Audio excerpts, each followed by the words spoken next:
Hola, hola, buenos días. Gracias, Janet, por la presentación. Como estaba diciendo, mi nombre es Rafael Ovalle, encargado de seguridad de la información y monitoreo TIC, aquí de la OCTI. Hoy tengo el honor y privilegio de dirigirme a ustedes para presentarle a un gran profesional del área de ciberseguridad que estará tratando unos temas sumamente interesantes con respecto a la ciberseguridad, amenaza y gestión de riesgo. Pero antes yo quisiera que ustedes me permitan unos minutos para darle un preámbulo acerca de lo que es la información. Bien, si nos vamos al concepto contextual o literal de lo que es información, vemos que la información es un conjunto de datos procesados y organizados que aporta o agrega un conocimiento a la persona o sistema que lo posee. ¿Por qué hago énfasis en la palabra conocimiento? Bueno, porque a veces nosotros pensamos que la seguridad de la información es simple y llanamente orientada a las organizaciones. Desconocemos el conocimiento que nosotros tenemos, ignoramos la importancia que tiene el conocimiento que nosotros poseemos para que sea interés de personas malintencionadas, llamado hacker. Para esto yo hago un pequeño ejercicio en la que nosotros imaginamos que tenemos una especie como de almacén donde nosotros tenemos almacenados nuestros conocimientos, nuestros saberes, y lo podemos clasificar en diferentes categorías. Por ejemplo, lo podemos clasificar en la parte de datos personales. ¿Qué sabemos ahí? Bueno, no solamente nuestros datos personales, sino también los datos personales de nuestras personas a nuestro alrededor, de nuestros hijos, de nuestros padres, de nuestros amigos, pero no solamente cédula, vivienda, donde vive, etcétera, etcétera, sino también conocemos de esa persona, inclusive hasta su estado de salud y uno que otro secretito íntimos, por ejemplo, pero debemos de protegerlo y debemos saber guardarlo. Si nos vamos a la parte laboral, nos contamos, nosotros tenemos, por ejemplo, conocimiento de nuestros accesos o nuestra clave de acceso a nuestro sistema de nuestras empresas, a nuestra base de datos, a nuestros servidores, a nuestros routers, a todos esos dispositivos que podemos considerar críticos de nuestra organización.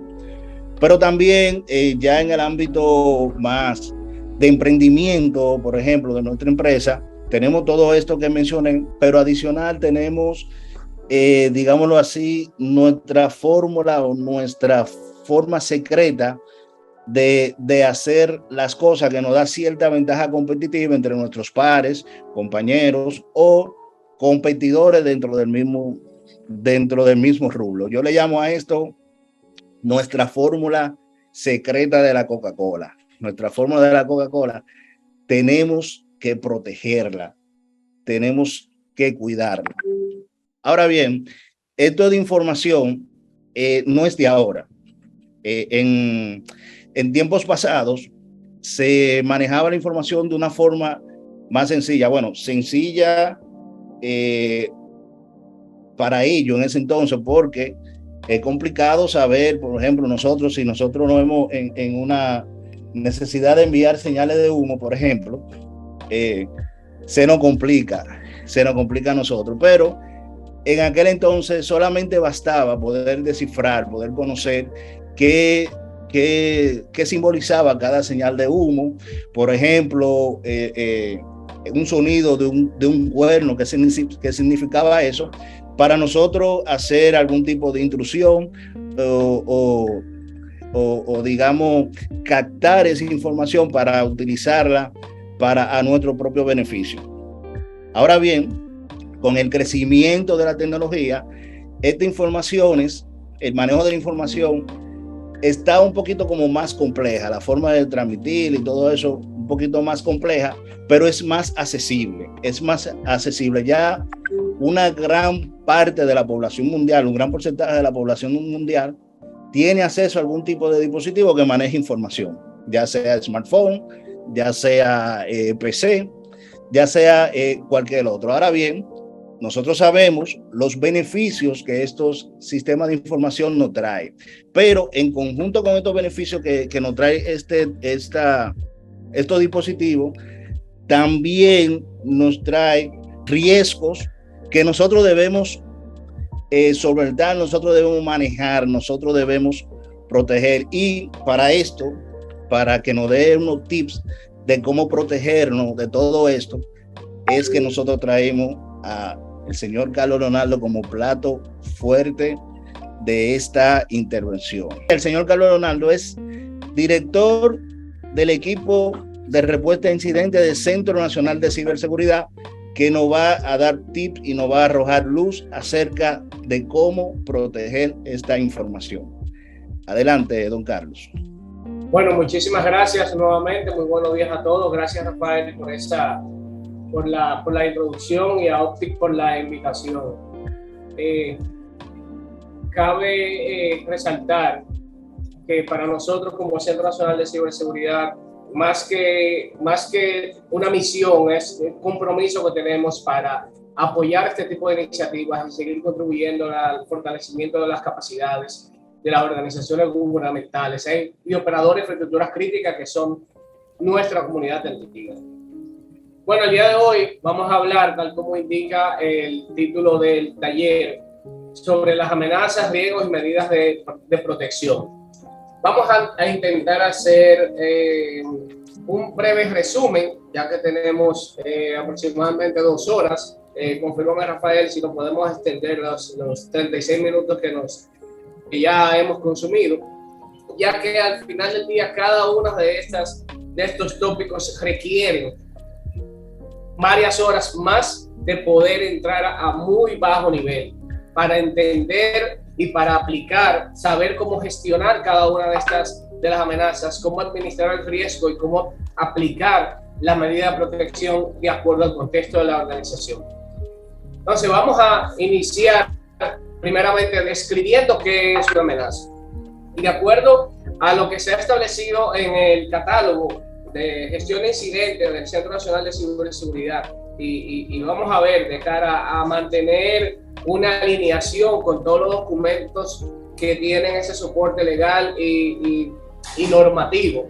Esta es la definición que hemos utilizado tanto para las guías internas del Centro Nacional de Ciberseguridad como para la Estrategia Nacional de Ciberseguridad y la Ley de Gestión de Ciberseguridad.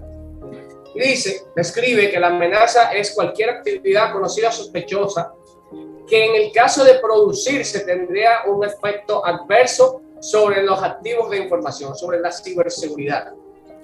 Y la razón de ser de la ciberseguridad es precisamente las amenazas, porque por definición, lo podemos ver en esta, la ciberseguridad no es más que la protección de los activos de la información a través del tratamiento de las amenazas.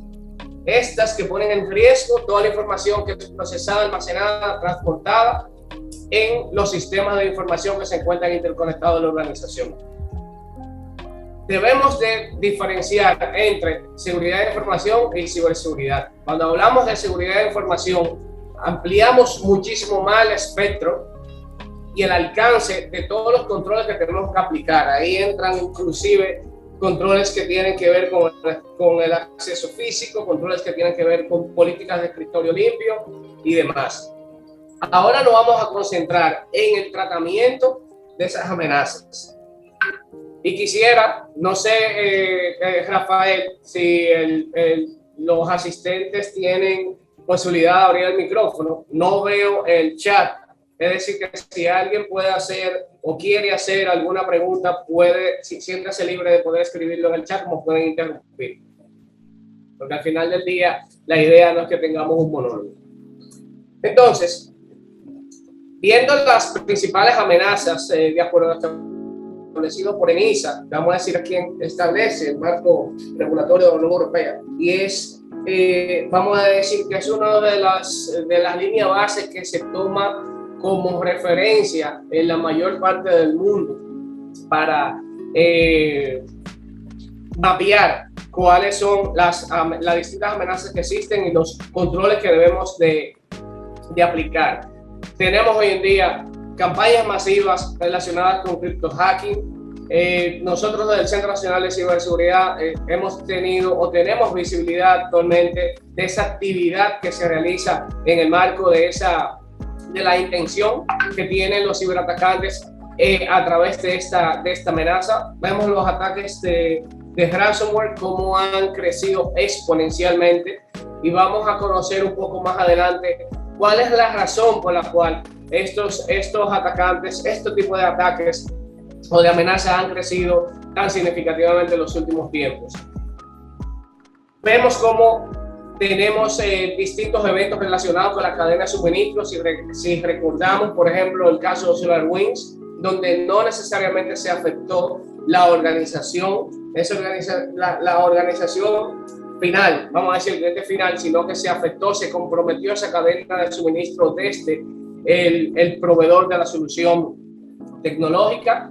Vemos cómo la ingeniería social, los ataques de phishing y todo el compromiso relacionado con el usuario final también continúa en aumento, y esas amenazas que en sentido general afectan la integridad, confidencialidad y disponibilidad de la información.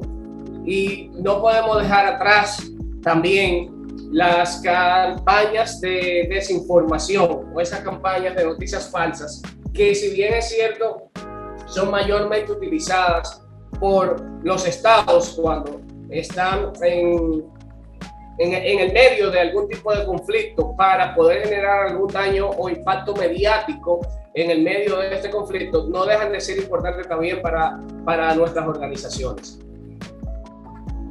Dentro de esas principales amenazas vemos algunos números importantes, como aproximadamente el 37% de las organizaciones a nivel global han sido afectadas, de acuerdo al informe del Ransomware Study del 2021, como la adquisición o el retorno de ese beneficio económico ha sido el principal motor, a pesar de que en los últimos tiempos hemos visto cómo muchas de esos ataques, de esos incidentes que han ocurrido a nivel internacional tienen una motivación puramente geopolítica, que también veremos un poco más adelante. Vemos cómo estos tipos de ataques ya están combinando las diferentes intenciones. Vemos como el ataque de ransomware ya no solamente se limita a pedir un rescate para poder recuperar la información que ha sido cifrada por el atacante, sino que también aplican la extorsión a través de la solicitud de dinero para la no publicación de la información, que en muchos de los casos es información sensitiva o información confidencial de las organizaciones. Y tercero, la divulgación, las amenazas y las extorsiones relacionadas con la divulgación de que ese incidente ocurrió. Somos conscientes de que muchas organizaciones, o para muchas organizaciones, la reputación es uno de los activos más importantes, vamos a decir así. Por ejemplo, una organización del sector financiero puede tener un impacto mucho mayor al que tuvo a través de la ejecución del incidente, de la afectación de la organización, si se divulga que esa institución fue afectada por un incidente cibernético. Hemos visto algunos casos, por ejemplo, algunos bancos, tenemos el caso de un banco en Latinoamérica donde luego de haber sido afectado por un incidente cibernético, el daño reputacional fue tan grande que a pesar de que pudieron recuperar sus operaciones, ya los usuarios, ya los clientes de ese banco no tenían confianza en seguir utilizando los servicios, y eso definitivamente genera un impacto negativo. Vemos cómo ya los ataques han ido aumentando, son cada día más sofisticados, ya se hace ese proceso por parte de los atacantes de la inteligencia de negocios, y tenemos unos slides un poco más adelante donde vemos la información que recopilan esos atacantes para ponderar o para dimensionar el tipo de víctima y para conocer aproximadamente cuál va a ser el beneficio económico que van a tener de ellos. Todos hemos escuchado de Conti. En los últimos meses vemos como en este timeline de ejecución o de ataques de ransomware a nivel internacional, muchos de ellos, a la mayoría de ellos, son atribuibles al grupo de Conti, un grupo que ha tenido bastante relevancia en los últimos tiempos por el crecimiento y por la capacidad que tienen de ejecutar automatizadamente los ataques y por la estructura que lo compone. Es uno de los grupos, de acuerdo a informes de CISA y del FBI, que está compuesto por mayor cantidad de recursos humanos, o sea, personas que están apoyando la estructura. Vemos cómo, en términos de beneficio económico, el grupo Conti, por ejemplo, ha sido el que mayor revenue, mayor beneficio económico ha tenido a través de los ataques. Por lo que dije anteriormente, primero la capacidad de despliegue y la cantidad, el tamaño de la estructura que lo soporta. Si vemos esta gráfica, a la izquierda de su pantalla, vemos cómo tradicionalmente operan los grupos de ransomware. Sin embargo, vemos cómo en la parte derecha, el grupo Conti, en este caso, ha expandido las operaciones, ha hecho más eficientes las operaciones para lograr tener o poder ejecutar muchos más ataques simultáneamente, ampliando su estructura de afiliados. ¿Cómo opera esto? Aplicando el concepto de ransomware as a service. Hoy en día vamos a decir que los operadores o las figuras, vamos a decir, de más alto nivel en la estructura de Conti, no despliegan el ataque, no generan, no adquieren ese acceso inicial, no hacen ese proceso de mantener el compromiso de la organización. Vamos a decir que no se ensucian las manos con esas partes técnicas, sino que se limitan a hacer las negociaciones y a manejar todo lo que tiene que ver con el revenue, con el beneficio económico y con todo lo que tiene que ver con la extorsión al cliente. Sin embargo, esa subcontratación de afiliados, que son los que se encargan de conseguir los accesos, de mantener la persistencia y de ejecutar los ataques a las víctimas, son los que se encargan de mantener esa operación andando, mientras que los altos niveles se concentran en llevar el negocio, en ser los CEO de la organización. Aquí tenemos, de acuerdo a unos informes publicados por Trend Micro, y de hecho algunas investigaciones que se han realizado en la Dark Web, vemos cómo el proceso de reclutamiento de Conti funciona prácticamente como una organización de recursos humanos, como un departamento de recursos humanos, donde están contratando los escaladores de privilegio.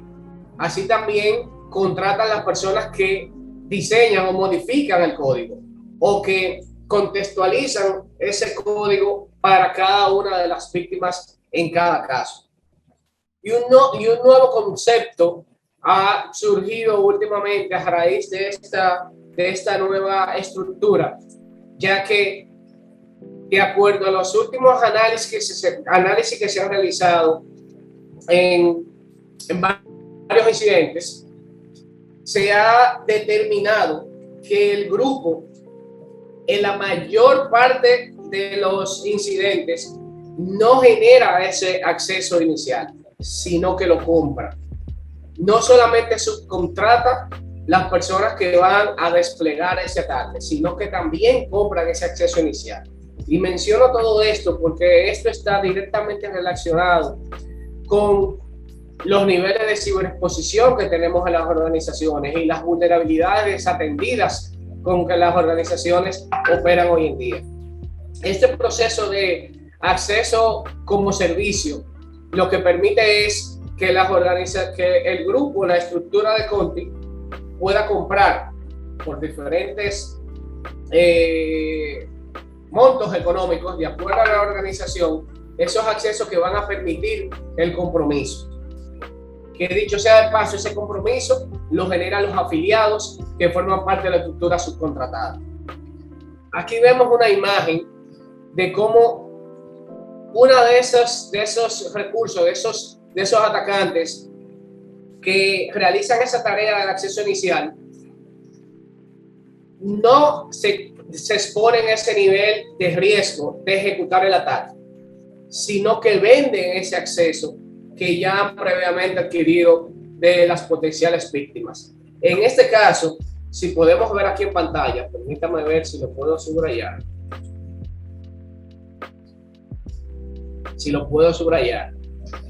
Vemos cuál es el precio en el que este actor está vendiendo ese acceso de RDP, donde ya ha hecho un levantamiento de la organización, ya tiene tipificado, segmentado a qué, valga la redundancia, segmento de la industria pertenece a esa organización y cuánto se estima que es el beneficio de esa empresa, en cuánto está valorada esa empresa.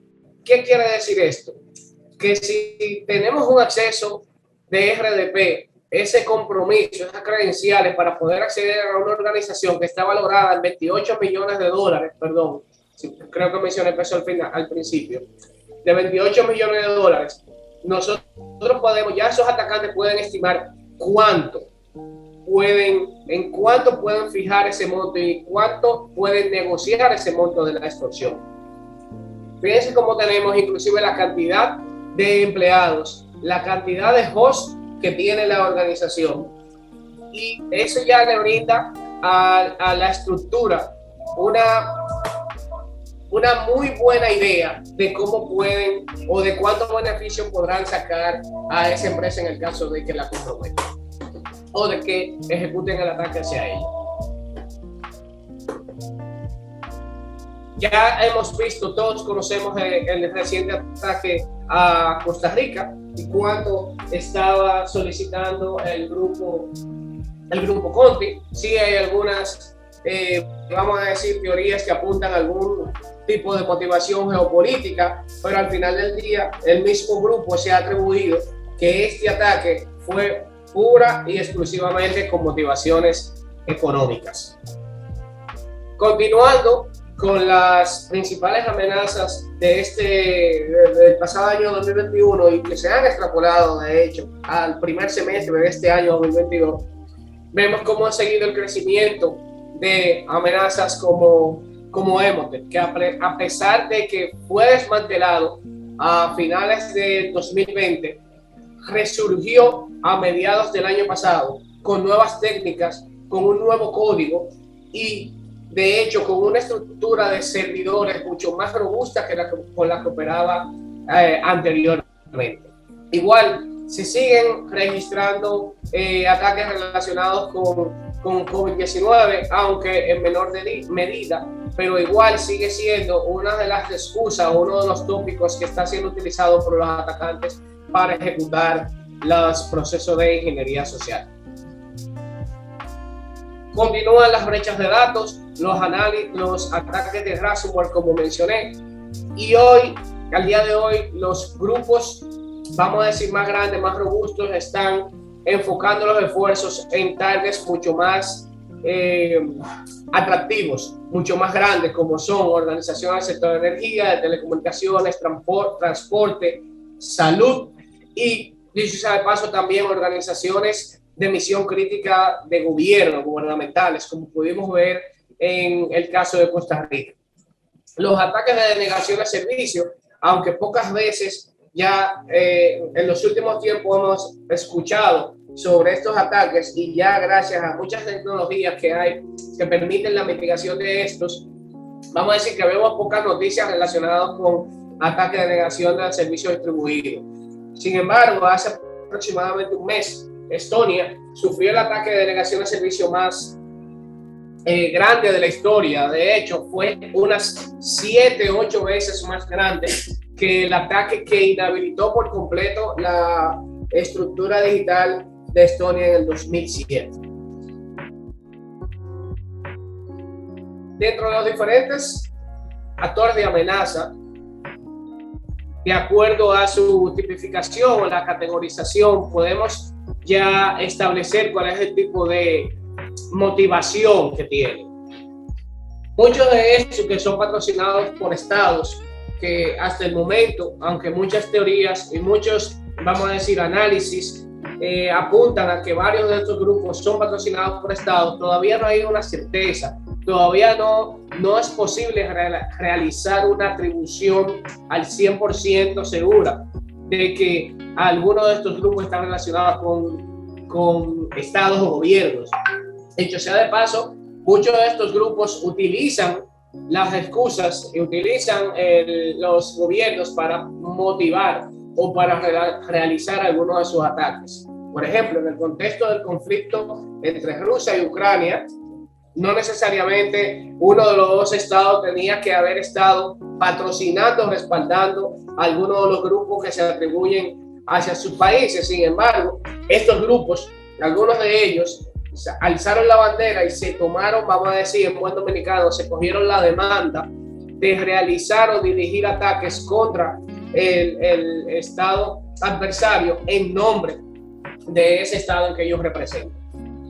Vemos cómo los grupos relacionados con cibercrimen tienen motivaciones puramente económicas. Los activistas, que ya pocos vemos, ya grupos como Anonymous, como Lázaro y demás, vemos poca actividad relacionada con temas ideológicos, aunque no dejan de estar ahí presentes.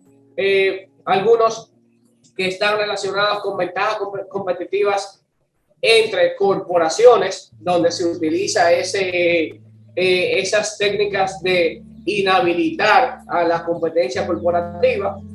Y ya tenemos los grupos de hackers o algunos, y cabe aclarar, no hackers, todo tipo de hackers, sino los hackers de sombrero negro, que se dedican a realizar, a explorar ciertas vulnerabilidades que en muchos casos son simplemente curiosidad o satisfacción, pero en gran parte de esto también tienen una motivación económica, aunque no así relacionada con una gran estructura o un crimen organizado, una estructura organizada para los fines. Y por último, y no menos importante, el personal interno, ya sea por disgusto, por retaliación o por cualquier inconformidad que tengan con la organización. Entonces, ¿cómo podemos tipificar cada uno de estos actores de amenaza? Tenemos dos componentes. Primero tenemos los TTP, que son las tácticas técnicas y procedimientos, que son los que nos permiten a nosotros identificar quién es ese actor de amenaza, o por lo menos acercarnos a cuáles son esos actores de amenaza que están materializando esos ataques. ¿Qué nos permite conocer esto? Conocer, como vimos anteriormente, tenemos algunos grupos que tienen target puramente de organizaciones relacionadas con controles industriales, tenemos target o atacantes que tienen como objetivo únicamente organizaciones de gobierno, otros corporativos, y a través del mapeo de estas técnicas, de estos procedimientos y las tácticas, nos permite a nosotros decir, bueno, tal como cual hace la policía, tenemos una persona que está robando vehículos, o tenemos una banda que está robando vehículos, y vemos que todos los vehículos que se están robando son de una marca en específico, son Honda, y ya a través de estas técnicas y tácticas podemos decir, bueno, pero la banda que se dedica a robar vehículos Honda o de fabricación japonesa es tal, y esta banda que está robando vehículos lo hace a través de ruptura de cristales o a través de manipulación de las cerraduras electrónicas de los vehículos, y eso nos permite conocer más o menos o encaminar hacia dónde, hacia cuál actor de amenaza podemos apuntar.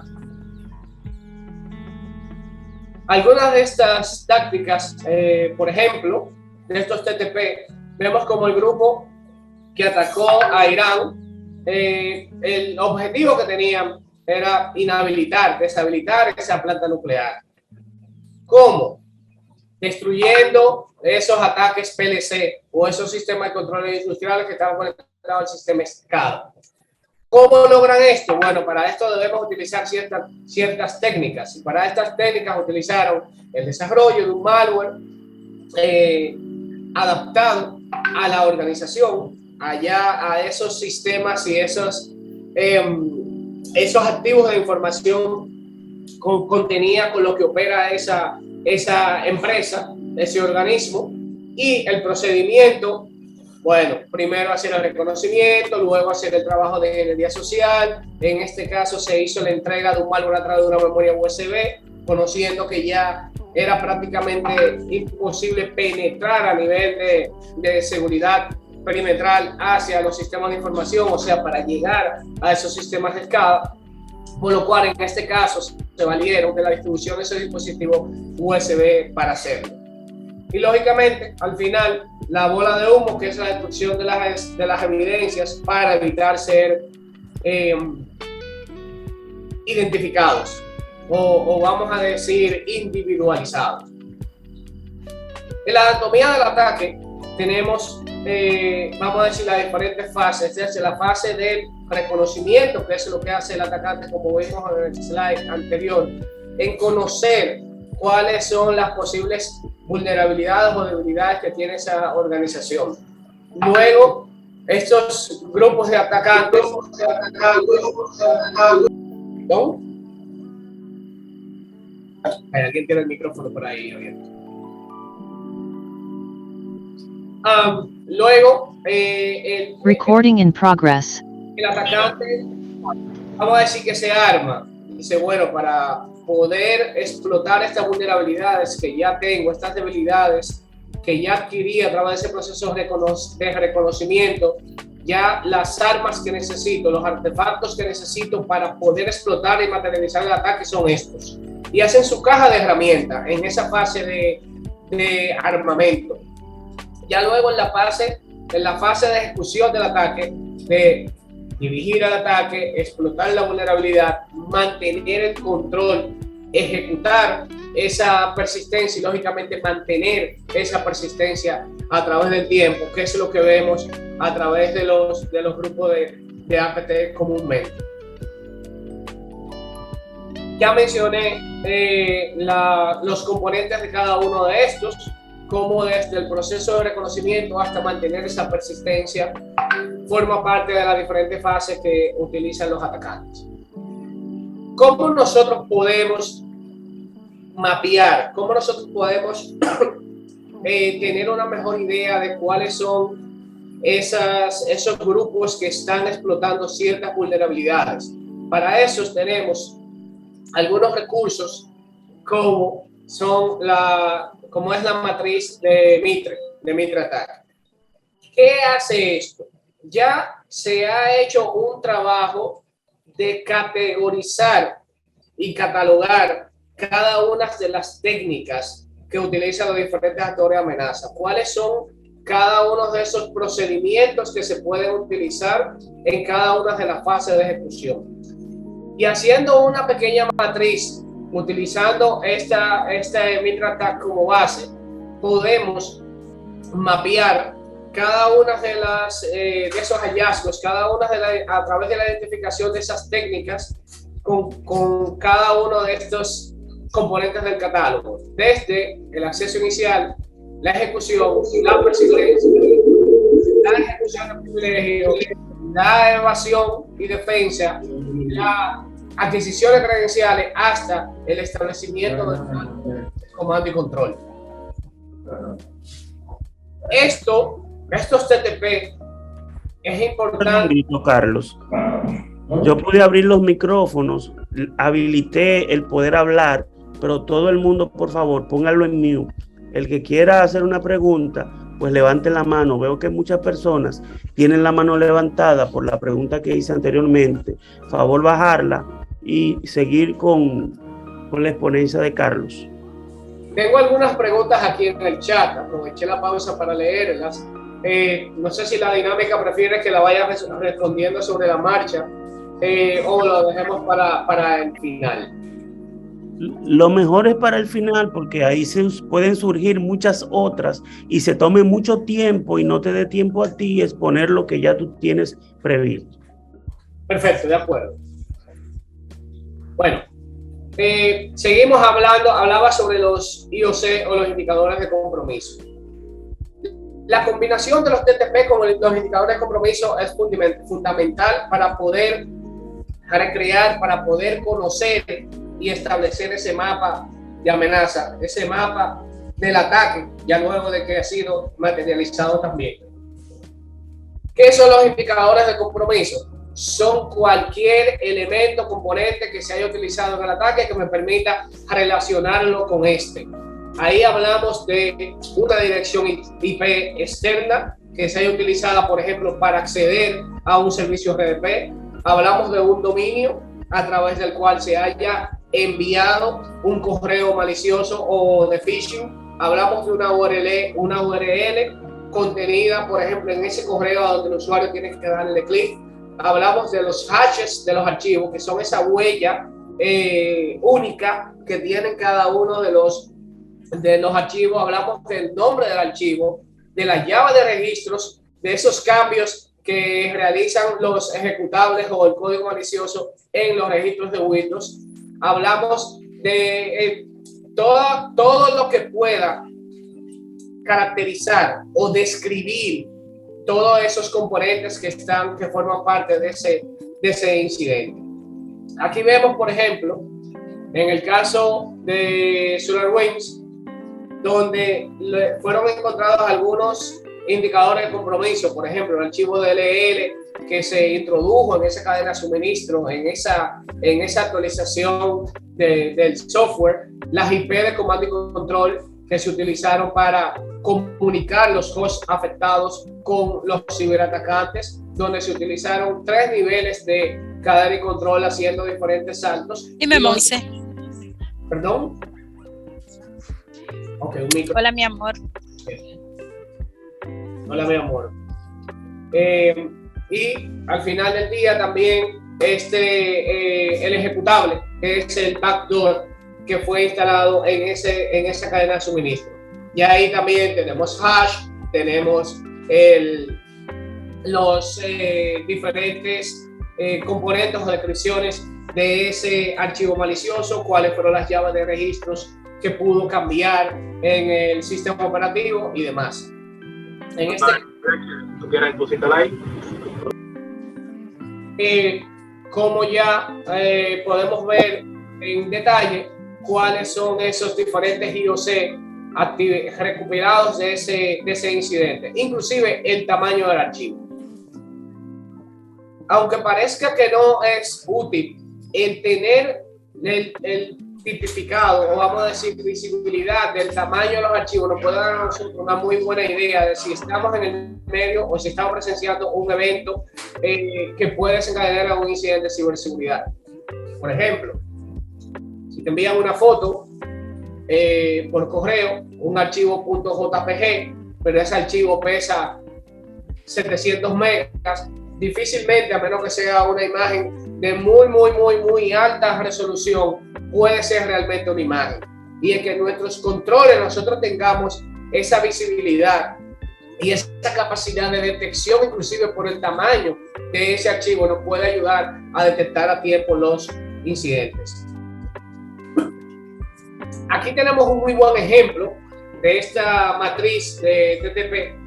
Esto es un ejemplo de un incidente real que manejó el Centro Nacional de Ciberseguridad. Lógicamente aquí solamente mostramos cuáles fueron las técnicas, las tácticas, los procedimientos, los indicadores que se utilizaron en este incidente. Podemos ver cómo el acceso inicial, vamos a ver, dándolo un poquito hacia atrás. Es muy diferente tener que sentarnos a leer un informe de 40 a 50 páginas para entender cómo ocurrió un ataque, a que tengamos esta matriz delante de nosotros y podamos verla con mayor claridad. Por ejemplo, en este incidente, la táctica utilizada en la fase de acceso inicial fue la explotación de una aplicación pública. En este caso, se explotó una vulnerabilidad relacionada con Exchange, con Microsoft Exchange. En este caso, se explotó la vulnerabilidad de ProxyShell. Y dentro pudimos encontrar los indicadores de compromiso relacionados con esta explotación. Estos indicadores de compromiso ya están mapeados con un grupo de amenaza. Este grupo de amenaza, por ejemplo, está vamos a decir, tiene por nombre, perdón, este grupo de amenaza tiene por nombre el Lemon Dog, que utiliza precisamente estos TTP y estos indicadores de compromiso para comprometer servidores de Microsoft Exchange para minar criptomonedas. No quiere decir que al final del día este es el grupo que materializó el ataque. ¿Por qué? Porque este grupo tiene una motivación única y exclusivamente para comprometer los servidores, los activos, para utilizar la capacidad de procesamiento de las organizaciones para minar criptomonedas. Ahora bien, luego de que ejecutan este proceso, vamos a decir que ya salen de la organización, venden estos accesos, o muy bien pudieran también desplegar un ransomware para lograr tener algún beneficio económico adicional. Vamos a decir que eso es la ñapa. Vamos a ver si de aquí podemos sacar también algo más. Y en el proceso de ejecución, el intérprete, por ejemplo, la técnica utilizada fue el intérprete de comandos, la secuencia de comandos que ya está tipificada también en la matriz de Mitre con un código, la fuente de donde se pueden obtener estos elementos es a través de los registros de sistemas y del análisis de procesos.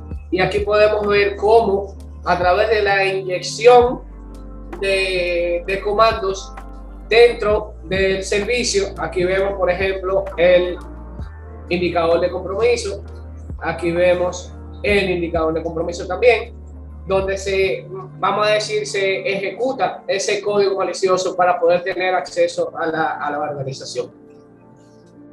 A través de ese incidente, por ejemplo, para establecer la persistencia, se pudo identificar que a través de la vulnerabilidad del firewall, en este caso SSL-VPN, este es el CVE relacionado, se pudo mantener esa conexión VPN a través de esta dirección IP remota.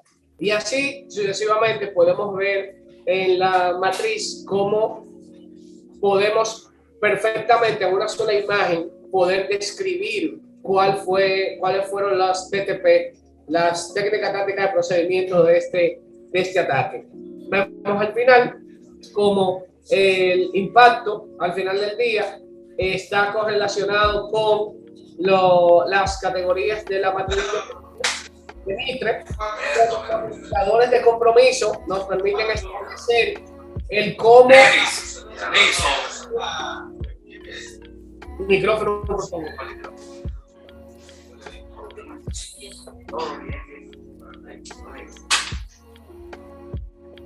Muy bien. En cómo y en qué momento y a través de qué ejecución de comando se pudo desplegar, ejecutar ese ransomware. Podemos ver cómo la organización, cómo este código malicioso borró todos los shadow copy, eliminó las imágenes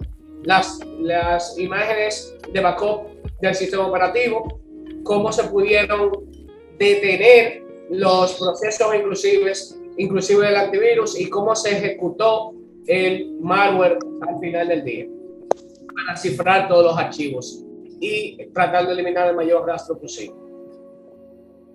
¿Cuál es la diferencia entre cada uno, entre los TTP y los IOC? Bueno, como venimos diciendo hace un momento, los IOC nos sirven para detectar un ataque y para correlacionarlo con un TTP, con unas técnicas tácticas de procedimiento que nos permiten describir cómo funcionó ese ataque.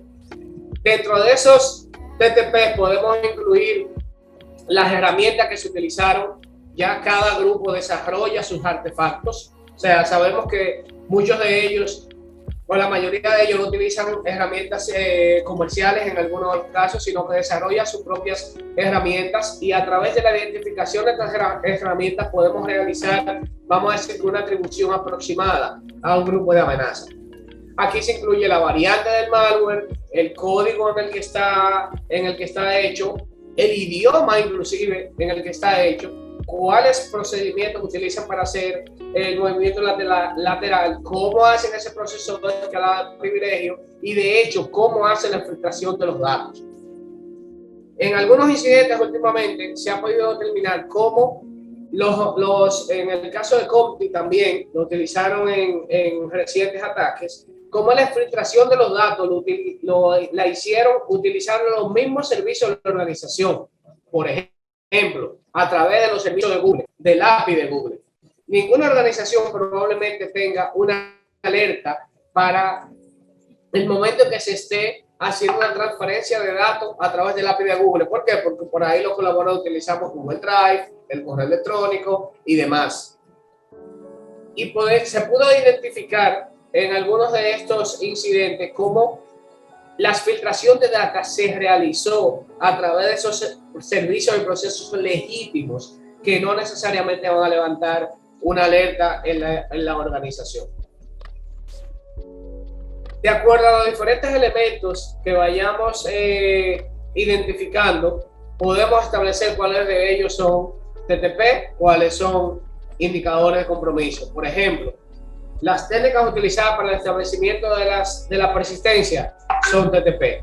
El hash de ese programa ejecutado es un indicador de compromiso. Las técnicas artefactos utilizadas para el escalado del privilegio, por ejemplo, son TTP también. El URL del phishing son indicadores de compromiso. Al igual que para el movimiento lateral, las cuentas de correo que se utilizan, los algoritmos que se utilizan para el descifrado de contraseña, las claves SSH, llave de registro y la instalación al final del malware. Cada una de ellas nos permite, y es bastante útil, hacer esta tablita para el momento en que vayamos a ejecutar el informe, de hacer ese mapa de amenaza. ¿Cómo nosotros podemos aprovechar todo esto para proteger nuestras organizaciones y anteponernos a esas distintas amenazas y poder prever que nuestra organización no sea afectada? Aplicar el proceso de inteligencia sobre las ciberamenazas. Esto no se trata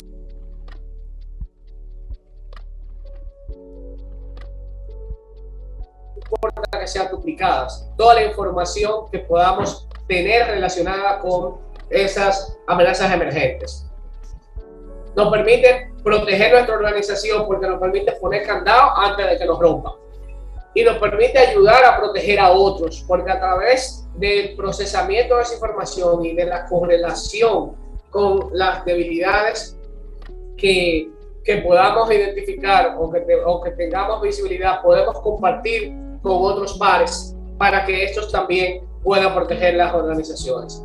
Y lógicamente, el proceso de inteligencia de amenaza apoya significativamente el análisis de riesgo, el proceso de gestión de vulnerabilidades, la respuesta a incidentes, porque conociendo todo esto ya nosotros podemos saber qué debilidad probablemente tuvimos o qué vulnerabilidad tenemos en nuestra organización, y a través del consumo de esa inteligencia de amenaza podemos saber cuáles son esos indicadores, cuáles son esos actores de amenazas que explotan esas vulnerabilidades.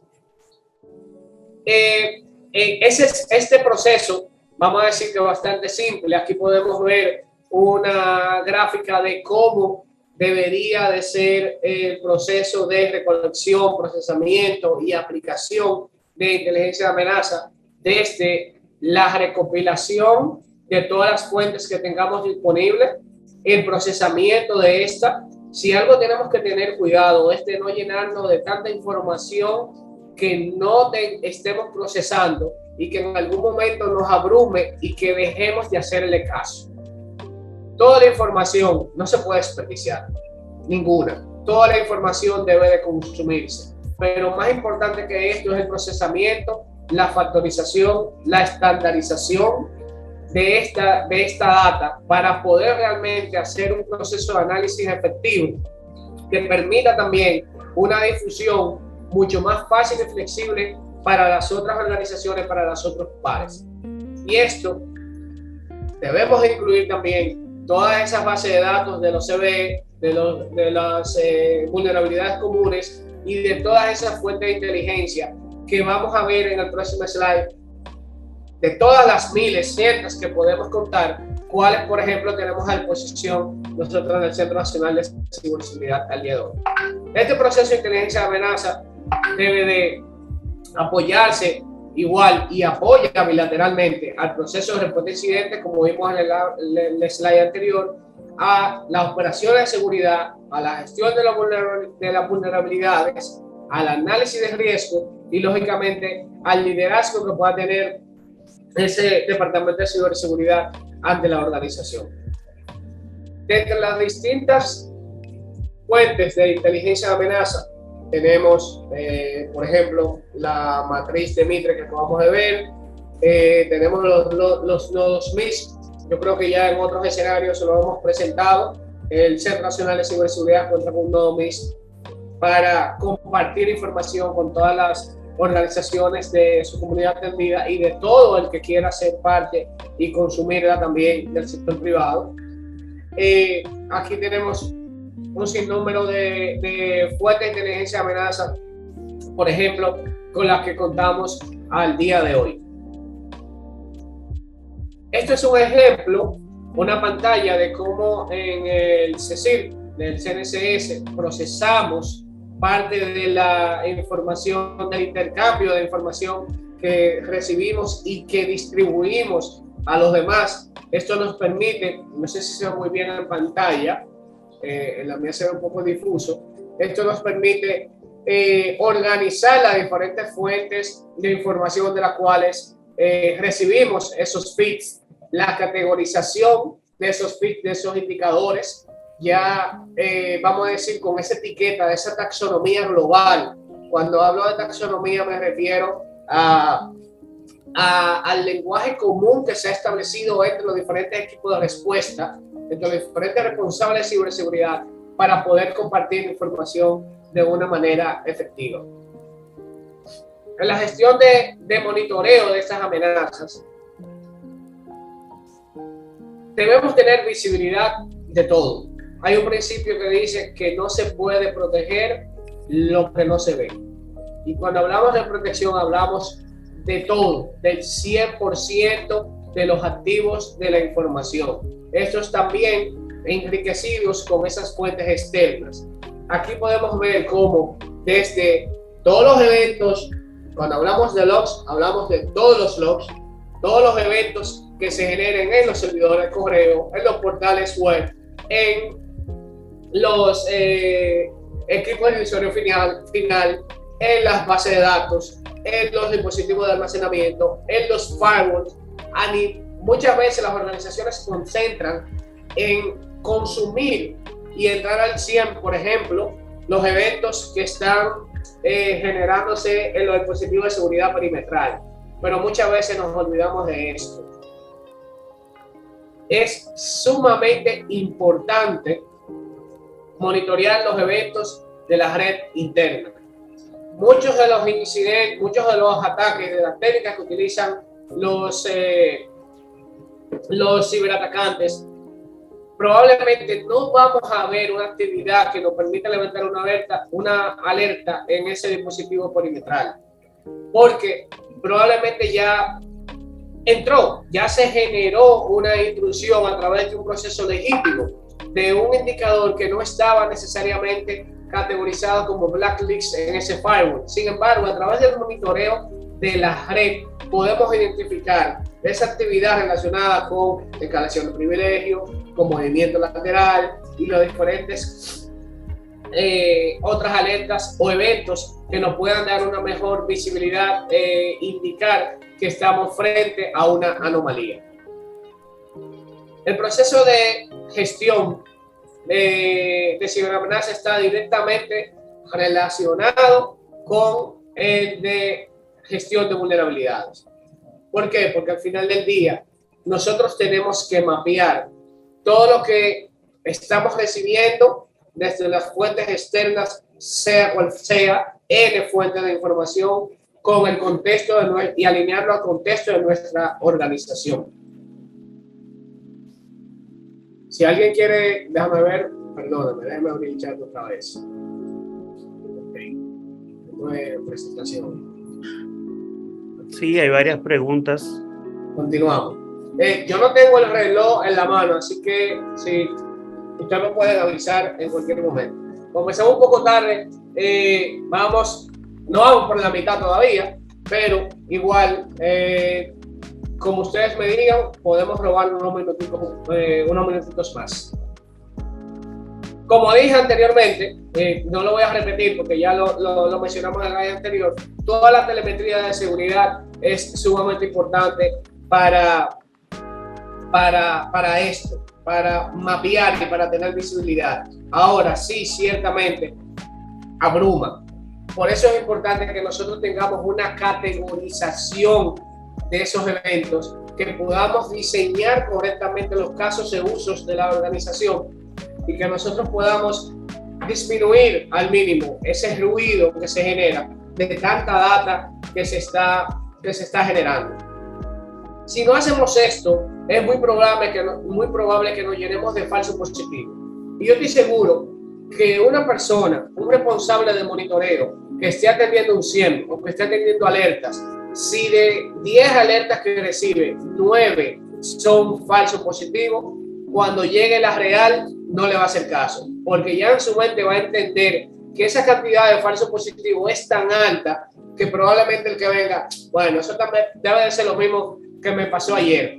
Y va a llegar un momento en que no le vamos a ponerle la atención correcta. Dentro de esas mejores prácticas para el monitoreo, aquí hablamos de, como dije en los slides anteriores, implementar un sistema de centralización, ya sea un SIEM, un data lake, donde nos permita a nosotros integrar toda esa información cruda y que nos permita categorizar de acuerdo a esos casos de uso que ya estamos generando en el contexto de la organización.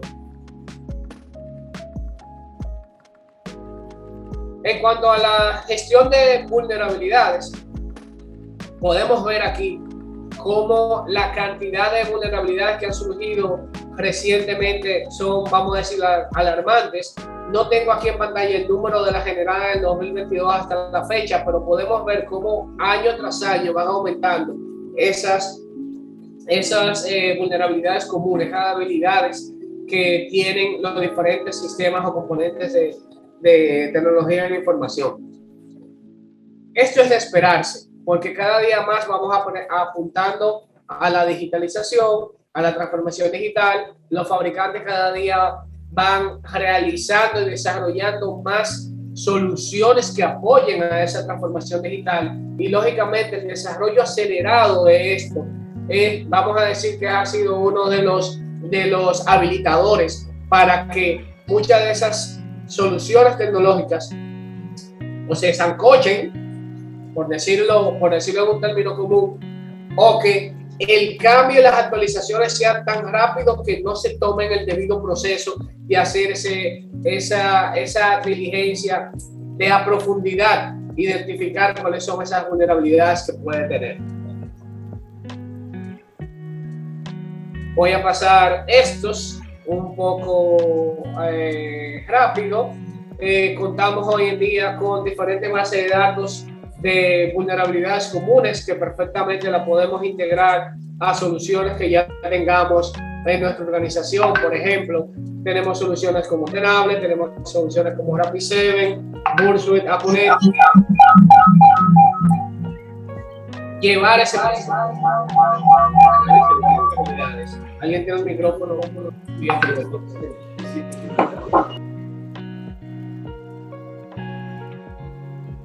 Cada una de estas vulnerabilidades que tenemos en estas distintas bases de datos ya vienen con un nivel de peligrosidad o con un nivel de riesgo, con un score.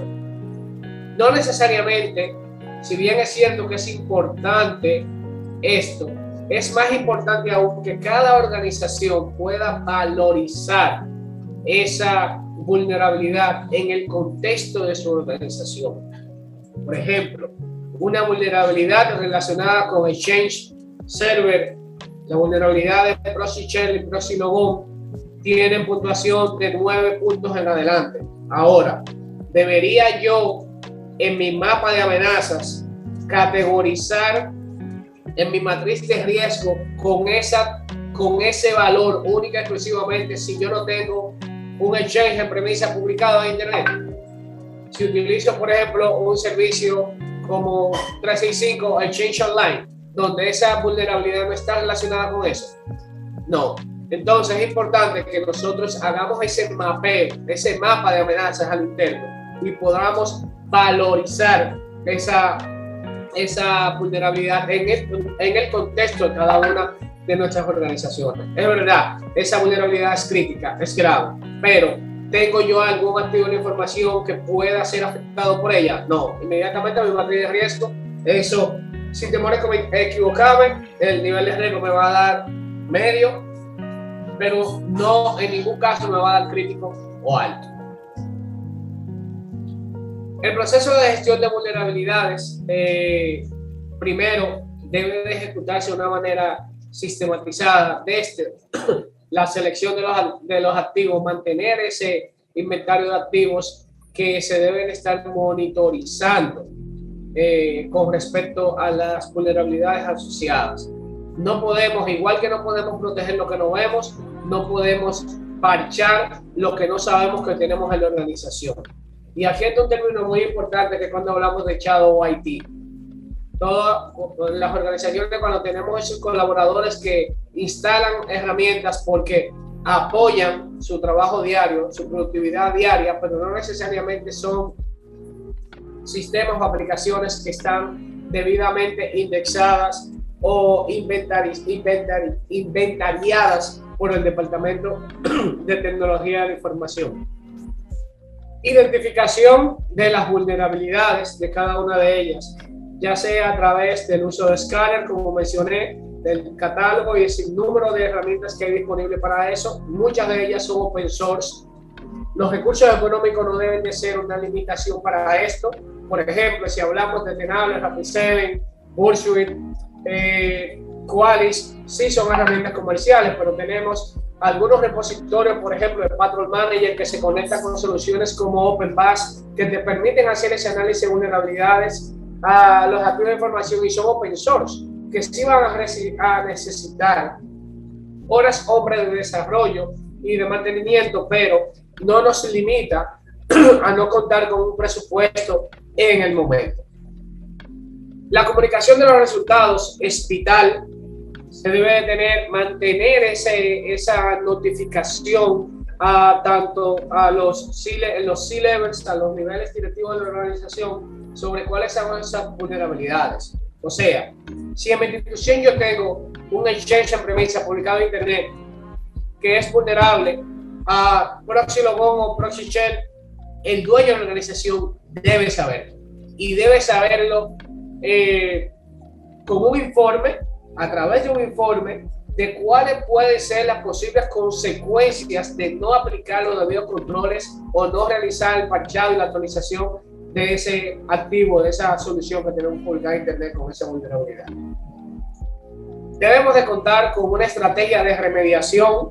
Por ejemplo, organizaciones maduras tienen los comités de gestión de vulnerabilidades, donde forman parte también los comités de cambio, donde cada semana se proponen, se presentan cuáles son los parches, las actualizaciones que se deben de aplicar a los sistemas.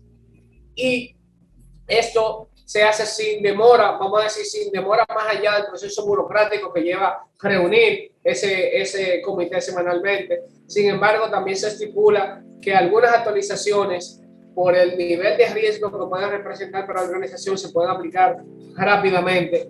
O sea, debe de haber una estrategia de aplicación de parches y de esa gestión de cambio en la organización. Y al final del día debe de ser un proceso continuo. Esto no puede ser algo que digamos, vamos a hacer un análisis de vulnerabilidades 2 veces al año, cada 4 meses. Esto debe ser un proceso que se lleve de manera continua dentro de la organización. Parte de lo que dije aquí, de lo que vemos aquí en el slide, ya fue lo que mencioné sobre cuál debe ser ese proceso, llevar un registro de los resultados actuales con los resultados anteriores, ver cómo se va moviendo esa matriz de riesgo de acuerdo a las vulnerabilidades y las amenazas que existen que apuntan a ellas y cómo esto puede apuntar o afectar mi organización. Por ejemplo, desde el centro, vemos aquí cómo de diferentes fuentes de inteligencia de amenaza y de las diferentes bases de datos de vulnerabilidades que mapeamos ya con algunos servicios en línea públicos a internet de las organizaciones que ya se han registrado en nuestro como punto de contacto. Nosotros realizamos de manera automatizada la notificación de estas vulnerabilidades relacionadas con cada una de ellas. Por ejemplo, cuáles de estas están vulnerables a RDP, a Bluecrypt, por decir algo, cuáles de ellas están vulnerables a SMB Ghost, cuáles de ellas están vulnerables a amenazas que atentan, por ejemplo, contra bases de datos de SQL que están publicadas en Internet, a Microsoft Exchange también, a sistemas industriales también, de controles industriales. Aquí donde está este cuadro negro, están tapados lógicamente por confidencialidad las organizaciones que están relacionadas con esto. Y aquí podemos ver esa línea de tiempo de cómo de manera periódica o de manera continua se realizan esas notificaciones a las organizaciones que ya están registradas. Como indicadores, mantenemos un registro de todos estos hallazgos o debilidades que están relacionadas con las organizaciones. ¿Cuántas de ellas, por ejemplo, han sido resueltas? Necesito la contraseña del internet. Por favor. Podemos ver como hasta la fecha solo el 65.38% de las vulnerabilidades que se han notificado a las organizaciones de la comunidad atendida, léase gobierno, han sido remediadas. Todavía más de 400 de ellos, más del 40% de estas no han sido corregidas por las instituciones. Ese es el ejemplo. Y nos permite, igual en este cuadro de mando, llevar ese registro de cuáles son las vulnerabilidades que tienen mayor presencia en las instituciones de la comunidad atendida. Apuntándonos esto, hasta dónde nosotros tenemos que ir los esfuerzos, ya sea de notificación, ya sea de acompañamiento, ya sea de elevar hasta la alta dirección de la organización para que sí se ponga... el usuario, ¿no es? El micrófono, por favor.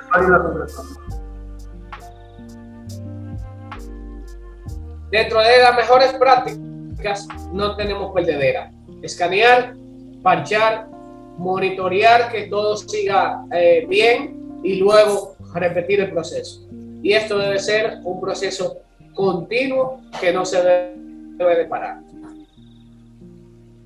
Hablando un poco de la gestión de riesgo, hoy en día nosotros contamos con diferentes marcos que podemos aplicar para llevar una gestión de riesgo efectiva a las organizaciones. Tenemos aquí normas de seguridad de la información, marcos que nosotros podemos utilizar, por ejemplo, como 27001, como la Nórdica 7016, que dicho sea de paso está en proceso de modificación y de actualización, pero en cuanto a la gestión de riesgo contamos con normas o con marcos de referencias como ISO 31000, que abarca todo lo que es gestión de riesgo en sentido general, ISO 27005, que ya sí aterriza un poco más a la gestión de riesgo en seguridad de la información. Es lo que acabo de mencionar acá. Algunos términos de repaso. Ya vimos lo que es una amenaza, la vulnerabilidad, que es la debilidad o la falta de control que tenga un activo de la información y que puede ser explotado por una amenaza. El impacto, lógicamente, es la consecuencia que puede tener la organización si esa amenaza puede afectar esa vulnerabilidad relacionada con el activo. Y el riesgo es la probabilidad de que esa amenaza pueda afectar ese activo a través de la explotación de esa debilidad. En términos generales, el riesgo no es más que la probabilidad de ocurrencia por el impacto que pueda generar en la organización. Y la probabilidad de ocurrencia es la amenaza que existe por la vulnerabilidad que tengo. Y esto va atado a lo que mencioné hace un rato sobre si existe una amenaza que salió el día de hoy, pero yo no tengo esa vulnerabilidad en mi sistema, no tengo ningún servicio que esté relacionado con esto. Por ejemplo, si no tengo SolarWinds, probablemente definitivamente la probabilidad de ocurrencia va a ser bastante baja. En cuanto al modelo de riesgo, cuando aplicamos, y no voy a entrar en muchos detalles por cuestión de tiempo, Janet, tú me confirmas que yo no estoy viendo el reloj, por favor. Sí, perfecto. Tenemos ese proceso de gestión de riesgo debe empezar desde la fuente de las distintas amenazas que tenemos, desde todo ese repositorio, los eventos que se estén generando en nuestra red relacionados con esto y cuál es la vulnerabilidad y la severidad con la que a la que estoy relacionado, a la que ese archivo de información está relacionado. Lógicamente, en el contexto de mi organización, considerando también esas condiciones de predisposición, por ejemplo, cuando ya yo conozco que esa vulnerabilidad existe en mi red, cuando ya yo conozco que hay una amenaza que probablemente la pueda afectar, pero por condiciones de predisposición ya decidimos aceptar ese riesgo, y debe ser aplicado de forma generalizada, no solamente a esos activos de información, vamos a decir, en específico, sino a toda la organización. Y todo esto igual relacionado con todos los controles atenuantes o todos esos controles que ya nosotros tengamos implementados o tengamos planificado implementar en la organización de manera efectiva. Considerando igual el impacto que puede tener esta vulnerabilidad, la afectación de esta vulnerabilidad a la organización en el marco de todo lo que ya previamente consideré. Esto nos va a dar a nosotros un nivel de riesgo de toda la organización, ya sea operacional, legal, reputacional o cualquier otro. Al momento de realizar ese análisis de riesgo, tenemos que considerar todos los activos que ya tenemos previamente inventariados en la organización, ya sean físicos o lógicos. Cuando hablamos de lógicos, hablamos de todos los servidores, todos los routers, switch, equipos de red, equipos de usuarios finales, dispositivos móviles, inclusive dispositivos IoT. Vimos como en un acuario, en un casino de Las Vegas, el mismo pudo ser afectado por una vulnerabilidad que tenía el termostato de la pecera que tenía exhibición el acuario. Por eso es importante que todo lo que nosotros tengamos en la información que pueda tener conectividad sea inventariado también como parte de los activos. Y en cuanto a los lógicos, tenemos los softwares, el código fuente, la base de datos, los archivos, todos esos contenedores, ya que hoy en día estamos avanzando tanto al almacenamiento y al procesamiento en la nube. En cuanto a ese mapeo de todos los activos de información, todo lo que vimos anteriormente en el slide anterior, debemos de considerar al momento de hacer ese inventario de activos y de mantener para poder hacer efectivamente ese análisis de riesgo. Vuelvo y repito, todo lo que está en premisa como lo que está en cloud, todo lo que se encuentra en la organización, inclusive esos no solamente los dispositivos, sino también esa información que produce el usuario, que tal vez para nosotros no sea suficientemente importante o entendamos que no es, vamos a decir, soporte para los objetivos de la organización, pero sí sigue siendo un activo de información que se produce dentro de la organización. Cuando hacemos el análisis de riesgo y hacemos la valoración de los activos, todo debe de ir apuntando a que mantengamos la confidencialidad como la integridad, como la disponibilidad de esos activos de información. Cada uno de estos, y es una muy buena práctica al tener ese inventario de activos, mantener, vamos a decir, esa segmentación por cada uno de los elementos. Y cuando hablamos de esto, hablamos de tipificar o catalogar cada uno de esos activos de acuerdo a la confidencialidad, integridad y disponibilidad.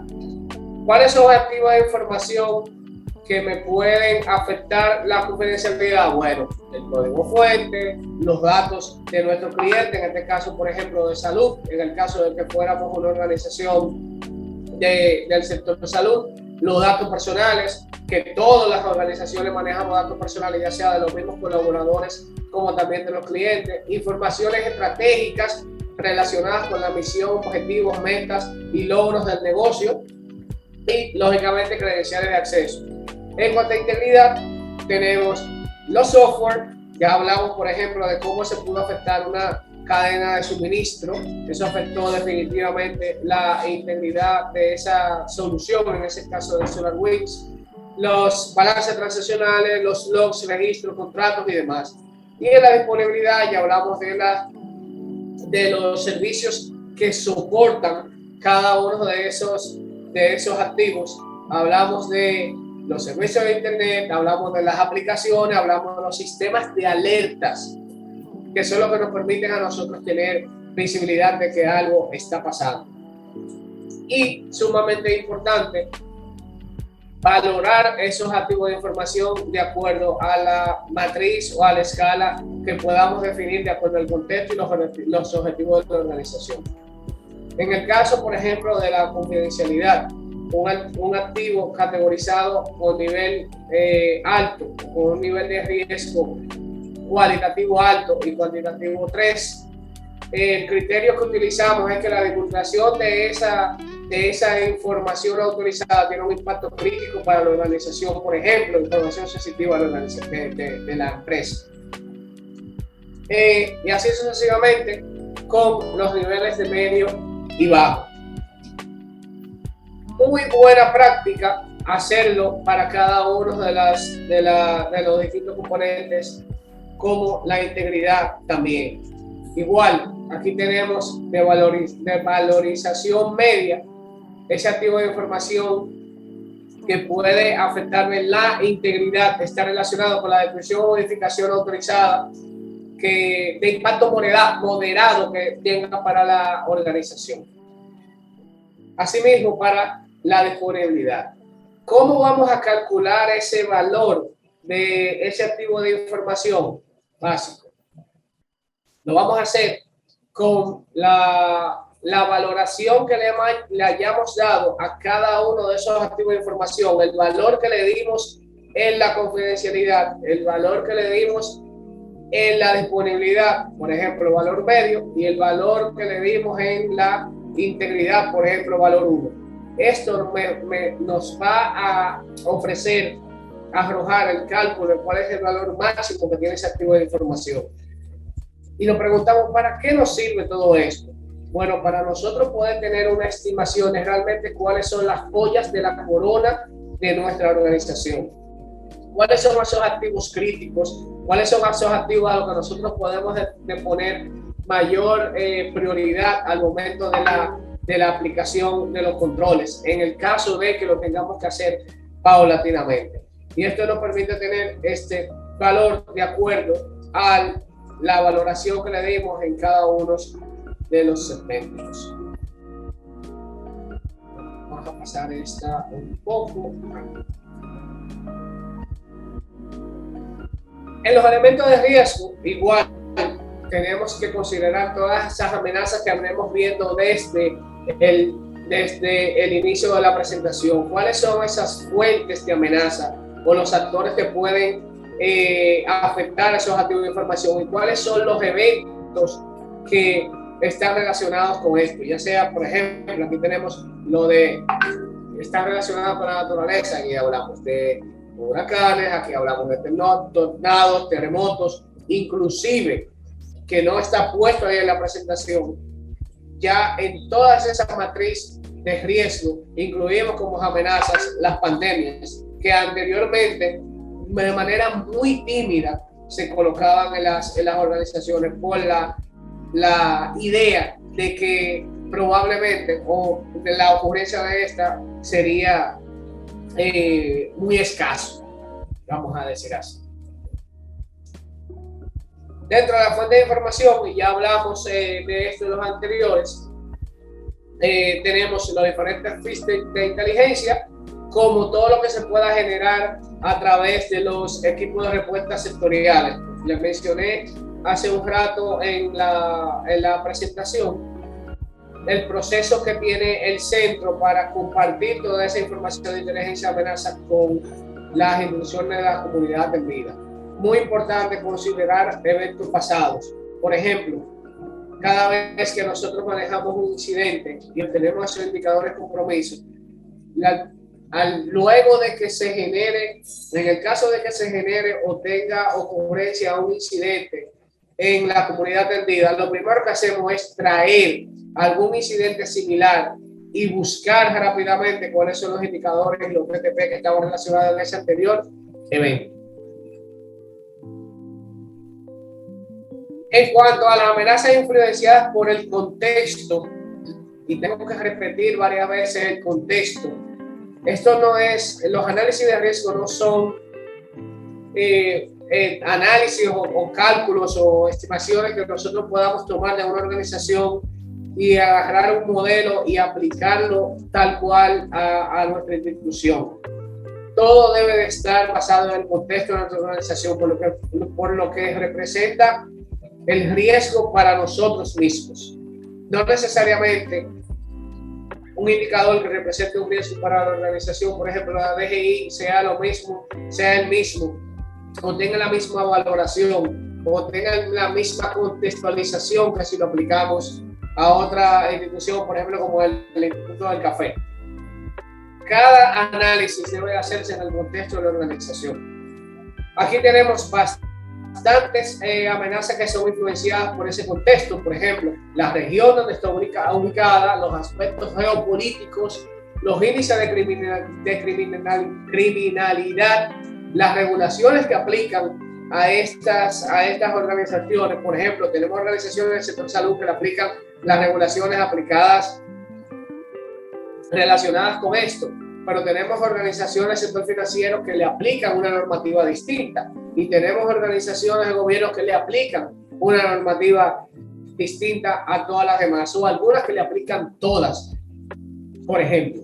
Entonces, es importante no solamente tomar en cuenta esas amenazas externas y esas amenazas que están relacionadas únicamente con eventos cibernéticos, sino también esas amenazas de factor humano que se encuentran dentro de nuestra organización, ya sea voluntaria o involuntariamente. Dentro de esas amenazas del factor humano involuntarias tenemos, por ejemplo, los dispositivos IoT, que un colaborador tenga un Apple Watch, de lo que ya se conecta a la red de la organización y inconscientemente pueda estar generando algún tipo de riesgo en la institución a través de la interacción de ese dispositivo IoT con la red interna de la institución. Hablamos de los Shadow IT, de esas aplicaciones que utilizan los colaboradores para hacer más productivo su proceso. Y esto es algo con lo que no podemos luchar ya hoy en día. Al día de hoy, todas las organizaciones permiten que los colaboradores lleven sus propios dispositivos. El Bring Your Own Device llegó para quedarse y nos toca a nosotros, los responsables, de aplicar los controles, de tomar las medidas para que la utilización de todo dispositivo no sea razón o no sea un vector de entrada que ponga en riesgo nuestra institución.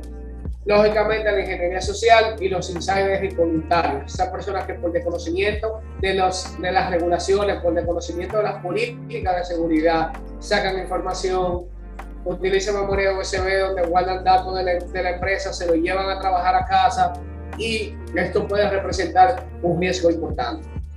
Pero tenemos también las que son voluntarias. Hablamos hace unos cuantos slides de esos riesgos que están asociados a colaboradores disgustados, por ejemplo. Y cuando vemos que se combinan tanto la oportunidad como la motivación, como la actitud del colaborador, puede ser un detonante importante al cual nosotros debemos de ponerle atención. De acuerdo a un estudio que se realizó en 1993 relacionado con la conducta de los colaboradores sobre la integridad, o vamos a decir la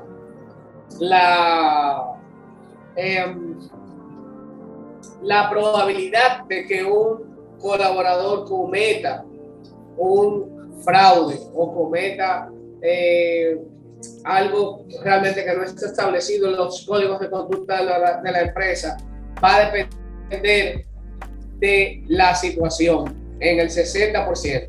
O sea, el 60% de los evaluados en ese momento, en ese estudio, dijo que se atrevería a hacer un fraude dentro de la organización dependiendo de la situación. O sea, que no está totalmente seguro de que lo haría o no lo haría, sino que depende. Si me votan, si me cancelan, si tengo un problema personal con el incumbente que tengo como supervisor, todo va a depender. Y ese es un número al cual ponerle bastante alerta, porque al final del día es de los seres humanos actuar de acuerdo a las circunstancias. 3 minutos, Carlos. 3 minutos. Pues vamos a seguir. Yo lo voy a compartir como quiera esta tabla. Déjame pasar a la parte final, donde estamos hablando de las medidas de control, para aprovechar esos 3 minutos de esto, ya que consumimos un poco de tiempo al inicio. No quiero dejar de pasar esto. Cuando hablabas de hacer esa matriz de riesgo y de ese cálculo, la probabilidad de ocurrencia del impacto, a esto es que me refiero, a establecer esa matriz que nos va a permitir otorgar esa valoración, ya sea cuantitativa o cualitativa, a cada uno de esos activos. Mapeado, lógicamente, por ejemplo, en este caso, los sistemas operativos, donde en esta matriz lo tenemos ubicado, por ejemplo, tanto en la adolescente principal como una DMZ, y que lo valorizamos con este número, y que las amenazas asociadas a este activo son estas, y las vulnerabilidades que tengo que he identificado a través del proceso de gestión de vulnerabilidades son estas, y que la probabilidad de ocurrencia es esta, ese nivel de riesgo, este nivel medio para ese activo. Y no, sin entrar mucho en detalle por cuestión de tiempo, es más o menos, o es en síntesis, lo que queríamos decir en los slides anteriores. El tratamiento de ese riesgo va a depender de la zona, de esta zona que acabamos de ver aquí, donde caiga cada uno de los activos. Los activos, por ejemplo, que están en esa zona roja, son los activos que deben de ser tratados de manera prioritaria. Por eso es importante que nosotros podamos hacer esa valoración objetiva de cada uno de los activos de la información, porque eso nos va a poder ayudar a determinar cuáles son los que caen aquí en la candela, en el fuego, en la zona roja. Nos va a permitir saber cuáles son los que están en esa zona de nivel medio, que de acuerdo a la perspectiva de riesgo de la organización nos va a permitir a nosotros tomar la decisión de aplicar el control o no, y lógicamente tomando en consideración cuál es el costo de ese control que debo de aplicar. Así sucesivamente, en las zonas de menor riesgo, la organización puede determinar si el riesgo asociado, ya sea por el costo que tiene, ya sea por la probabilidad del impacto que sea bajo, o la probabilidad de ocurrencia, la organización puede aceptarlo. Vamos a seguir a las recomendaciones. Dentro de las mejores prácticas, lógicamente, nosotros que somos comunidad de entidad de gobierno, mandatoriamente estamos llamados a aplicar las recomendaciones establecidas a través de la 7/2016 de OPTIC, junto con también algunos otros controles de acuerdo que van a ser complementarios o van a ser mapeados con esta que nos aplica a nosotros como entidades de gobierno de acuerdo a la institución. Hablaba, por ejemplo, de los hospitales, en el cual probablemente esa data de los registros médicos también deba de complementar o mapear con los controles que estamos estableciendo aquí en la Nordic A7/2016. Es lo correcto, es aplicar, implementar el sistema de gestión de seguridad de la información soportado por el monitoreo y la revisión de esto, la aplicación de las mejores continuas que podamos ir a través del monitoreo y de las revisiones y de establecer esas mejoras que nosotros hemos identificado en el paso previo. Voy a pasar a, por ejemplo, muy útil el marco de seguridad de NIST, donde a través de los dominios de identificación, protección, detección, de responder y recuperar, nosotros podemos establecer ese plan, no solamente de la gestión de riesgos, sino de respuesta a incidentes y de mejorar la postura de ciberseguridad de la institución. En resumen, dentro de las mejores prácticas tenemos el establecimiento de confianza cero, de Zero Trust. Imagino que han visto algunos de los boletines del Centro Nacional de Ciberseguridad, donde se está haciendo la recomendación para que todas las organizaciones se implementen doble factor de autenticación, el mínimo nivel de privilegio, el no exposición de los servicios a Internet que no sean estrictamente necesarios, y en el caso de lo que sea necesario, por ejemplo, colocarlo a través de una VPN, pero que esa VPN no sea accesible desde cualquier parte del mundo, cualquier dirección IP, sino que sea únicamente desde la que nosotros hemos establecido como en esa lista blanca. Repito nuevamente el monitoreo de la red, importante tener visibilidad de esa telemetría que se genera a lo interno de la institución. Ya hablamos de los privilegios de los usuarios y muy puntualmente el establecimiento de los planes de educación y de concienciación al interno de la empresa. Y no hablamos de hacer 1 o 2 talleres o 3 talleres al año, hablamos de implementar una campaña de educación, un programa de educación continua, de aplicación de mejora, de identificación de esas debilidades que tienen aún o esas brechas de conocimiento que tienen aún los colaboradores, y hacer el mejor de los esfuerzos para que ese proceso continuo pueda ir mejorando cada día. Establecer ese proceso de gestión de incidentes para que al momento de que tengamos un incidente, porque definitivamente lo vamos a tener, siempre debemos de tener en consideración que vamos a sufrir un incidente, pero la diferencia en el resultado la va a determinar qué tan preparados estemos para responder a ese incidente. Y la preparación del incidente solo nos la va a asegurar el que tengamos un plan establecido y que hayamos practicado y ejecutado continuamente y periódicamente ese plan. Mantener monitoreo de los puntos finales. Mencionaba que de acuerdo al catálogo de servicios que cuenta el Centro Nacional de Ciberseguridad, tenemos varias soluciones, incluyendo inclusive los programas de concienciación que pueden soportar todas esas mejores prácticas que estamos viendo acá. Para construir esa cultura de ciberseguridad cibernética en la organización,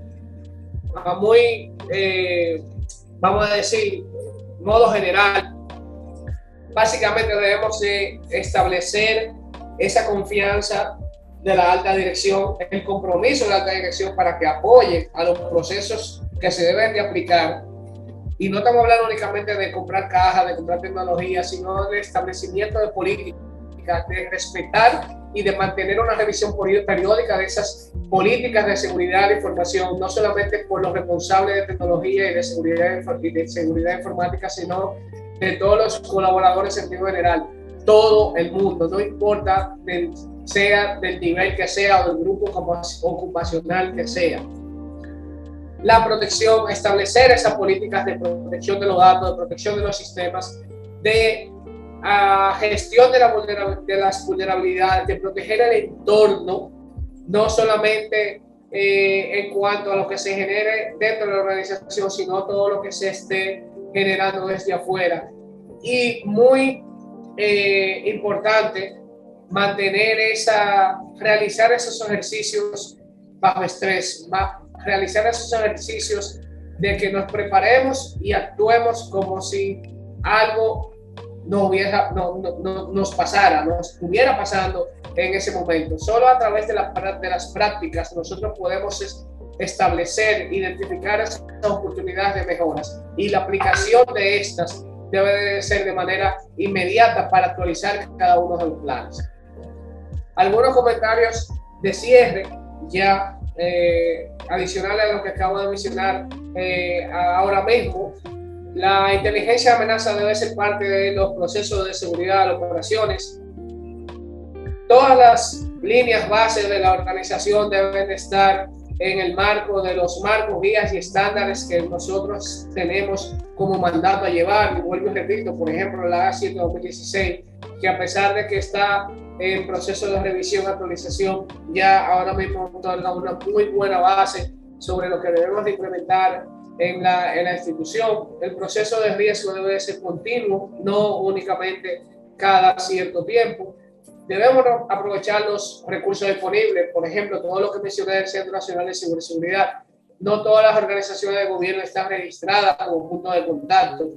A través de ese registro del punto de contacto empezarían a recibir todos estos servicios, toda la información de inteligencia de amenaza, todas las notificaciones relacionadas con su nivel de riesgo y con su nivel de ciberexposición, mapeado con los indicadores que hoy en día nosotros estamos monitoreando.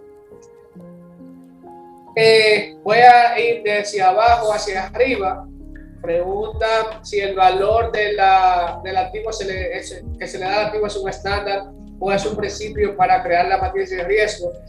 El valor del activo va a depender del contexto de la organización, de los objetivos del negocio y del nivel de riesgo el apetito de riesgo que quiera asumir esa organización.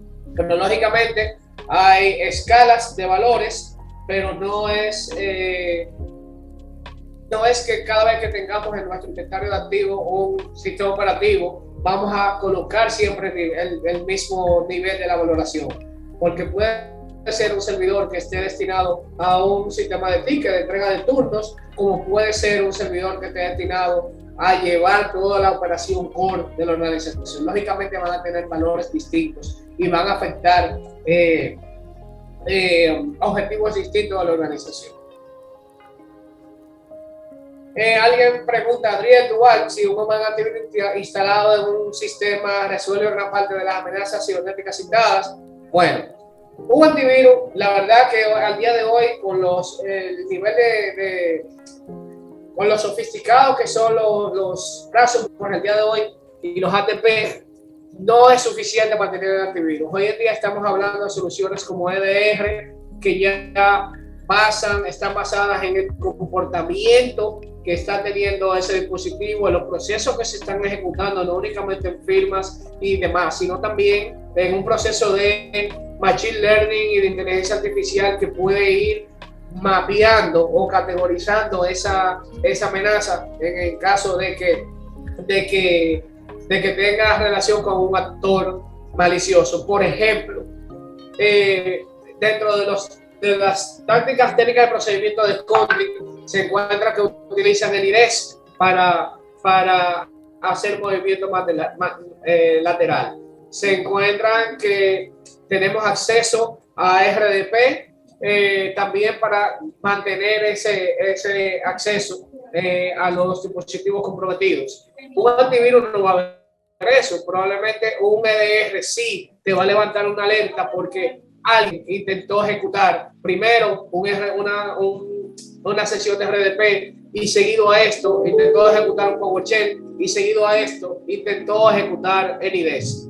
Entonces, ese nivel de identificación, o vamos a decir de análisis por unas técnicas que se estén ejecutando, no nos lo va a dar un antivirus de por sí. Tenemos otra aquí en el chat, déjenme leerla. Parece que hay algunas personas que no pueden abrir sus micrófonos. Dice, soy el doctor Brown, basado en el artículo 252, nuestra Constitución, ¿verdad? ¿Usted considera que el Centro Nacional de Ciberseguridad debe pertenecer a las Fuerzas Armadas? Bueno, yo tengo... El seminario comenzará en breve. Por favor, permanezca en línea. Ok.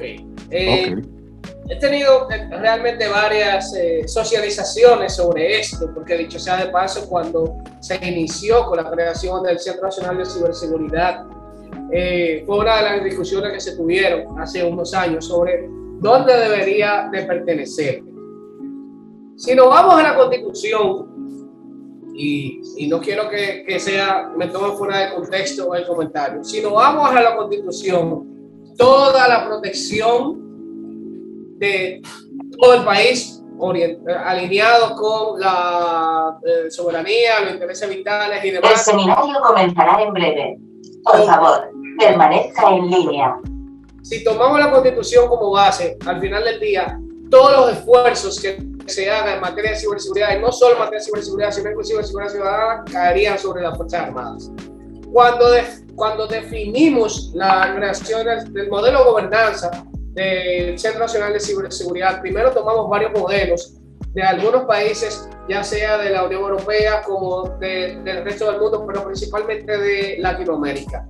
Y si algo tenemos como experiencia es que, al igual que dentro de sus organizaciones, que si el Departamento de Ciberseguridad no está apoyado, respaldado, alineado con la alta dirección, léase, con la máxima autoridad de la institución, al final del día no van a poder ejecutar su misión, no van a poder ejecutar los controles, porque se van a encontrar con varios obstáculos, ya sea por el mismo usuario o por otros pares, por otros niveles o direcciones que estén al mismo nivel de ese departamento de seguridad. Eso mismo pasa en el modelo de gobernanza a nivel nacional.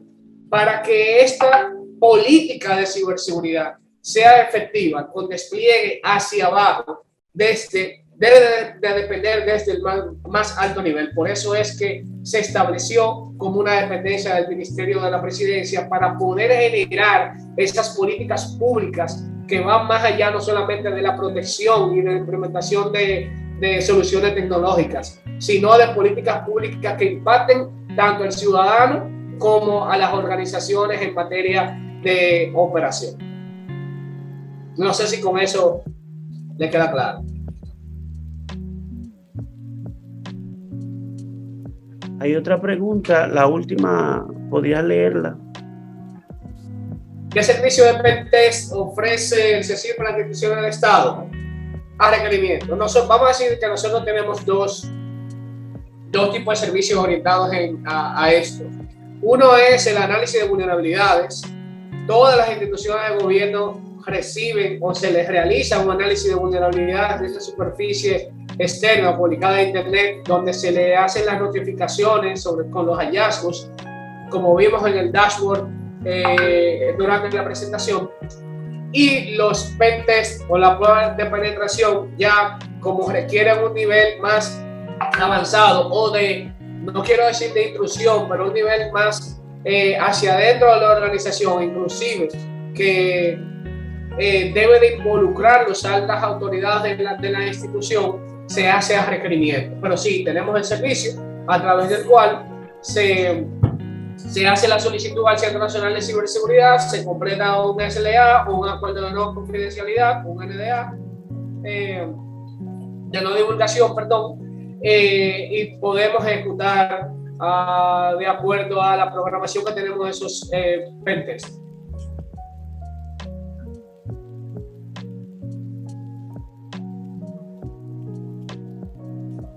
¿Alguna otra pregunta? Yo creo que ya no hay más. Tú me confirmas, Janet. Sí, no veo más preguntas. Ah, bueno, sí, mandaron algo. Estos servicios se pueden solicitar a través del portal del Centro Nacional de Ciberseguridad. Lo pongo aquí.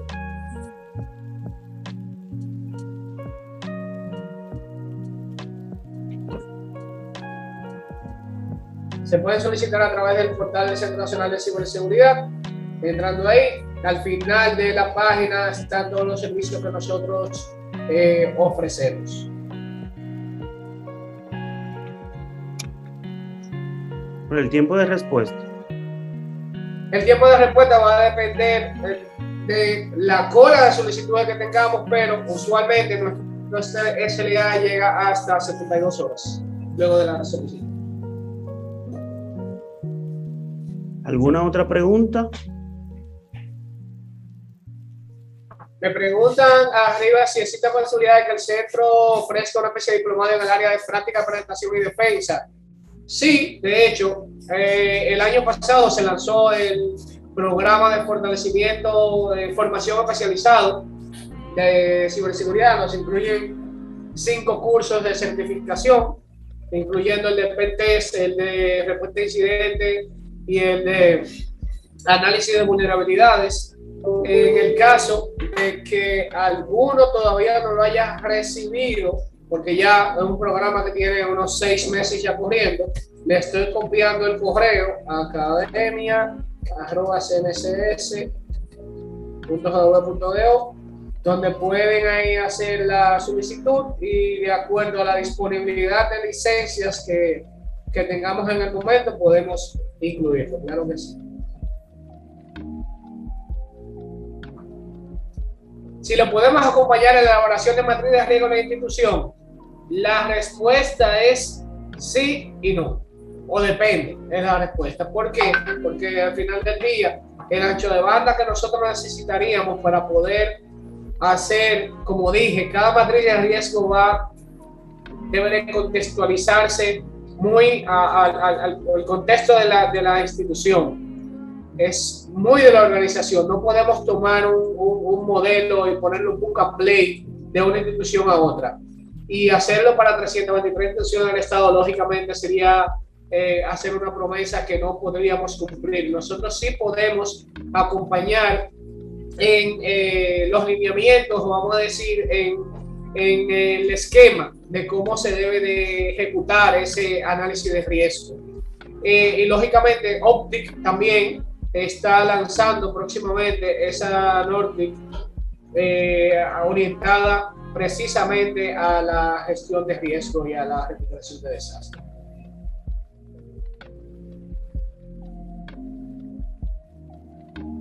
Pues muchísimas gracias, Carlos. Excelente exposición, muy acertada. Ya en el chat le han comentado que muy bien logrado. No pude exponer su currículum porque íbamos a tomar más tiempo exponiendo el currículum que el tema a tomar el día de hoy, lamentablemente, pero usted dio bastantes demostraciones de el gran background que Recording tiene. stopped. Entonces, en este sentido, como ya no tenemos más preguntas, damos por concluido el chat. Permíteme 10 segundos para poner el formulario de punto de contacto para que lo puse en el grupo hace un tiempo también. Sí. Pero lo estoy colocando en el chat. A través de ese formulario pueden registrar sus direcciones IP públicas, pueden registrar a la persona responsable de ciberseguridad, que va a ser el punto de contacto con el Centro Nacional de Ciberseguridad para recibir las notificaciones, y van a recibir todo de manera automatizada esas notificaciones relacionadas con la vulnerabilidad de sus servicios que tienen en línea. Sí, es muy importante que conozcan los servicios que pueden recibir a través del Centro Nacional de Ciberseguridad. Muy importante, los contactos y los talleres que asimismo pudiesen recibir a través de ellos. Excelente exposición, Carlos, un placer. Esperamos pronto tener otro taller porque nos dejaste con el deseo de seguir escuchándote. Muchísimas gracias. Perfecto, muchísimas gracias. Con esto me despido. Pasen feliz resto del día. Estaría enviando a través de sus correos toda aquella persona que se registró en el link, pues ya tengo sus contactos. Estaría enviando tanto la PPT como el video de esta exposición. Pasen feliz resto del día. Muchas gracias a todos.